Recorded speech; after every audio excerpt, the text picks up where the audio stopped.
something extraordinary and compete with somebody as strong as NVIDIA.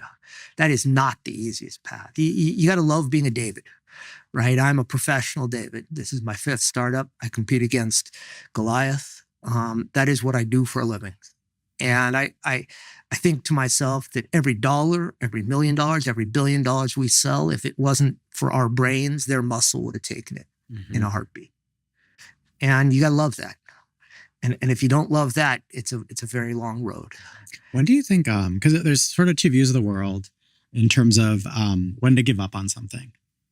And, one argument is just keep going no matter what. And, hopefully things work out or eventually they will. The other view of the world is, you should be constantly reassessing whether the journey you're on is the right one.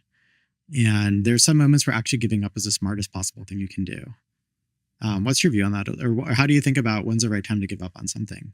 I think it is clearly the right time to give up when you've laid out a set of hypotheses about what it's going to take to win. And they all come back negative.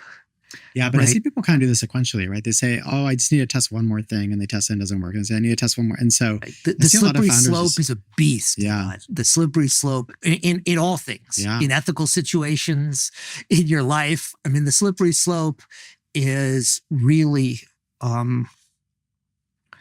something you have to guard against, right? And I think sometimes having other former CEOs or other really seasoned entrepreneurs who are on your side and who can share with you. Remember a year ago, you said, if you got to this point, you didn't have this, and to remind you. So they pull you back off that slippery slope, right? They said, the old frog in the warm water thing is like, you said if it got this hot, you were going to get out. Yeah. And it slowly kept getting warmer. It's basically, can other people keep you effectively accountable towards both directions? Accountable to your own thinking. Yeah.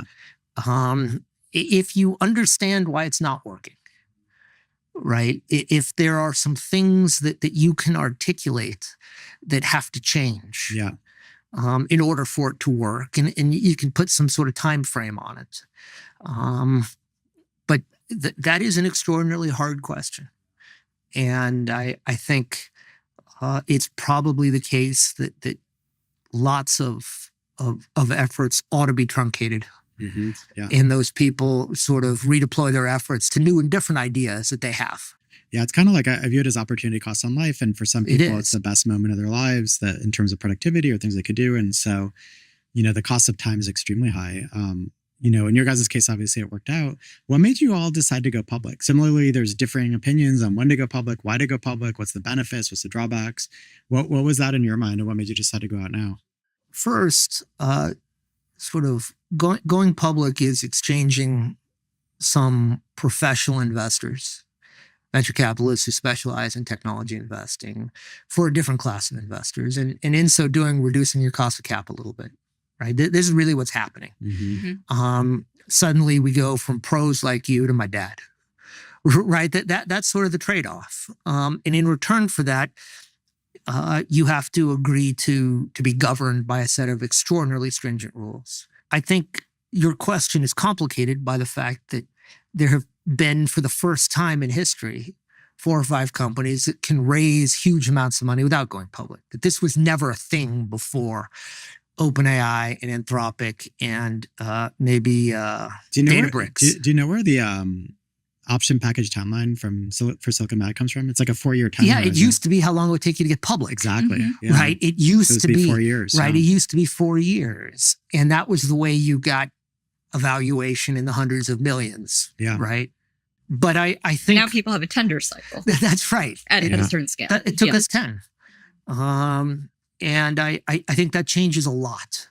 Right. What we did is we opened up the secondary market and let people sell. Right. If you're going to bet big chunks of your career with us, we thought it would be perfectly reasonable for you to find modest liquidity as you went along. I think you have to think very differently if it's going to take you a decade. Mm-hmm. But I think for a very small number of companies, those 3 in particular, they've been able to raise sort of public market money at public market valuations in the private market.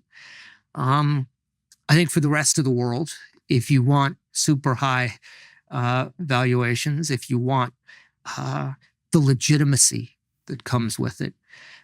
Historically, large companies like doing business with other public companies in the U.S. And you get a credibility and a legitimacy from having your books audited, from them being able to see who you are, that is different than when you're private. And I think all of those are reasonable reasons. I also think we could offer the public market something unique, right? We would be the first and only, for a period of time, AI pure play. We are the only company that you can 100% of the revenue comes from this exact market. There's no gaming, there's no graphics, there's no PC. This is it. And that was an opportunity, a differentiator that we thought was interesting. I think there are ways around all the other things. You can deliver returns to your investors. I think both Elon and Ali have been really creative about allowing employees to sell and allowing investors who have 10-year funds to find some liquidity in the process. But I think more than anything, for us, it was an opportunity to graduate from corporate adolescence to corporate adulthood.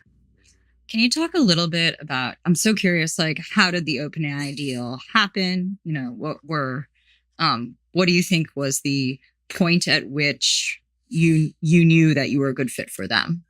I think I spoke to Sam in sort of middle of the summer in 25. And he said for the first time, he said, we've been trying so hard just to keep up with demand. We now see the importance of fast inference. That produced a set of trials and some testing that was done. And we were so much faster than the competition, it felt really good. And we love talking to super smart customers, right? I mean, I know you do consumer too. I can't do consumer. I have a rule that if my mother buys it or uses it, I don't want to make it or sell it. Because I really want super smart customers who are doing really interesting things with our stuff. And so we got in with some of their guys and they were like, whoa, this is cool. We understand now. And at Thanksgiving, the night before Thanksgiving, we signed a term sheet. And 4 weeks later, on the 24th of December, we signed a big master agreement. And so that's incredibly fast. You know what? They can fly.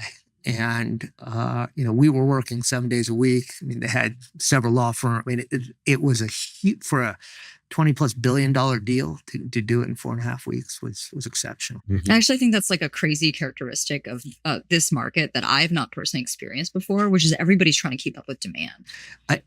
And I think, I talked to the guys at Cognition, right? They bought Windsurf over a weekend, right? I think many of the things that we thought were speed of light weren't, right? Could be done much faster.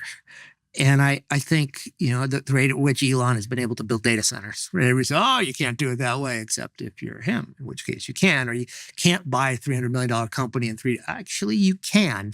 You can't do a deal like this in 24 days. But if you work on it every day for 8 or 10 hours a day, you can. And I think the art of the possible has been expanded by this push in a way I'd never have expected. And I think it's a huge advantage to have the ambition for speed if you believe it is possible. That's right. I think we have seen some extraordinary operators in this market build amazing things, right? I mean, the guys at Cursor, you see sort of growth we've never seen before. You can't grow that fast. Well, actually, you can. You can't build data centers. You can't do deals. It just, those were sort of truncated aspirations, which is interesting. Speaking about these companies like Cog and Cursor and such, the growth of the open source ecosystem has enabled a generation of companies to do really impressive things. Like super impressive. Devin on Cerabras is a really magical experience. It's coding cool. on Cerabras is like high performance at massive speed is really special. How do you think about, open source and post-trained workloads and your perspective on that going forward? They have fed this market, right? When closed source was too expensive, the open source community has sort of kept the interest alive and kept the flame going. And I think that and push the closed source guys. I think the sort of techniques that we saw by some of the Chinese makers, like, whoa, we got to stay ahead of that, right? We can't rest on our laurels. We can't depend on the fact that we have bigger training clusters and more data.